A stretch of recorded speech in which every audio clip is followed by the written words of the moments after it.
जय जोहार। एक मिनट। सबसे पहले एएमई इस सदन को बिलडा के अंदर जोहार। साथ के साथ एक मिनट। हाँ बोले, जल्दी बोले सर। पता ये टाइम मेरे में नोट मत करना सभापति महोदय। तहसील है उसको तहसील में कन्वर्ट किया जाए, ये मेरी जो डिमांड्स हैं। इसके अलावा आपने समय दिया, बहुत बहुत धन्यवाद। धन्यवाद। जय हिंद, जय भारत। इस सदन को धन्यवाद। सभापति महोदय,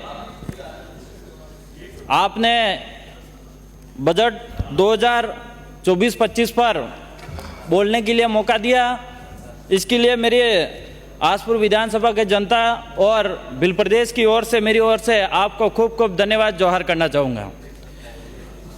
अध्यक्ष सभापति महोदय, अभी यहाँ पे पक्ष विपक्ष दोनों तरफ से मैं चर्चाएं सुन रहा था और इस बजट पे बात हो रही थी, कई आरोप प्रत्यारोप भी हो रहा था और पक्ष की तरफ से एक बात आ रही थी सदस्यों की ओर से कि भारतीय जनता पार्टी ने पूरे राजस्थान के अंदर सभी विधानसभा में कुछ ना कुछ बजट दिया ही हूं।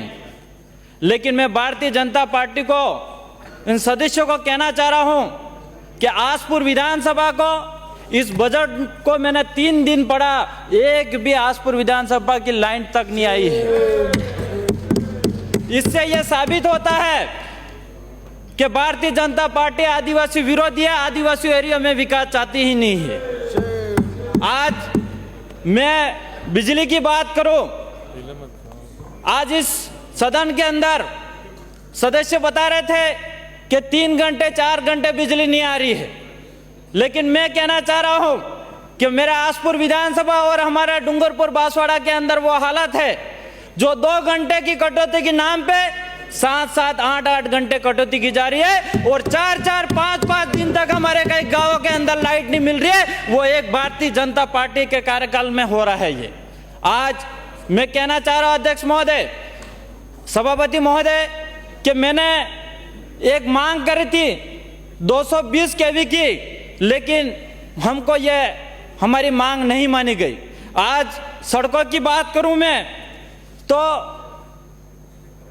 मेरे विधानसभा के अंदर 3 ब्लॉक है, आसपुर, दोवड़ा, साबला और पाल, लेमरवाड़ा और निठावा की स्थिति वो है सड़कों की जो देश आजाद हुआ 75-76 साल हो गया है, लेकिन आज भी वो सड़कें नहीं बनी हुई है। और वहाँ पे जो लोग, सड़क नहीं होने की वजह से कोई बीमार हो जाता है तो 6 से 7 किलोमीटर खाट पे पेशेंट को बिठा के वहां दूर ले जाके वाहन में बिठा के हॉस्पिटल तक पहुंचा रहा है। ऐसी स्थिति मेरे विधानसभा के अंदर है। लेकिन मैंने इस माननीय सभापति में आपके मार्फत से कहना चाह रहा हूं, मैंने यहाँ पे मुख्यमंत्री और मंत्री महोदय को भी मैंने मेरी मांगे विधानसभा की सड़कें दी थी, लेकिन वो सड़कें एक भी हमको इस बजट सत्र में नहीं दिया गया। बड़ी दुख की बात है।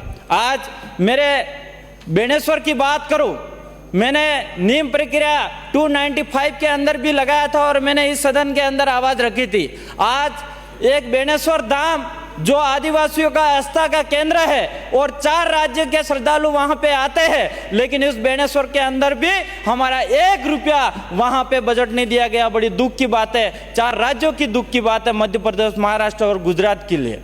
आज मैं शिक्षा की बात करूं मेरे एरिया के अंदर तो वहां पे जो स्कूलें हैं उस स्कूल क्रमोन्नत की गई है, उच्च प्राथमिक करी गई है और माध्यमिक स्कूल उच्च माध्यमिक करी गई है, क्रमोन्नत हुई है। लेकिन नियमानुसार इस विद्यालयों के अंदर जो कमरे होने चाहिए, कक्ष होने चाहिए, वो आज भी कक्ष नियमानुसार नहीं है। आज निठावा की एक स्कूल की हालत बताओ आपको, जहां सिंदूर स्कूल बनाया गया है, मात्र 3 कमरे हैं। इस 3 कमरे के अंदर 12 क्लास कैसे, वहां पे 12 क्लास के बच्चे कैसे बैठ पाएंगे? बड़ी दुख की बात है। लेकिन आज मैं एक बात कहना चाह रहा हूं, यहाँ के हमारे शिक्षा मंत्री जो वहां पे कक्षा विद्यालयों के अंदर नहीं है, इस पे बात करने के लिए तैयार नहीं है। स्कूलों के अंदर स्टाफ नहीं है, इसके लिए बात करने के लिए तैयार नहीं है। लेकिन आदिवासियों का डीएनए पे बात करने के लिए तैयार है। माँ बाप को, मेरे बाप को गाली देने के लिए तैयार है, हमारे माँ को गाली देने के लिए तैयार है। मैं शिक्षा मंत्री को कहना चाह रहा हूं कि आप सुप्रीम कोर्ट को भी नहीं मान रहे हो। सुप्रीम कोर्ट भी कह रहा है इस देश का मूल मालिक आदिवासी है। 5 जनवरी 2011 का कैलाश बनाम महाराष्ट्र सुप्रीम कोर्ट कह रहा है कि इस देश का मूल मालिक आदिवासी। ये 100 साल, 200 साल, 500 साल में 8000 साल पुराना इस देश का मूल मालिक आदिवासी है।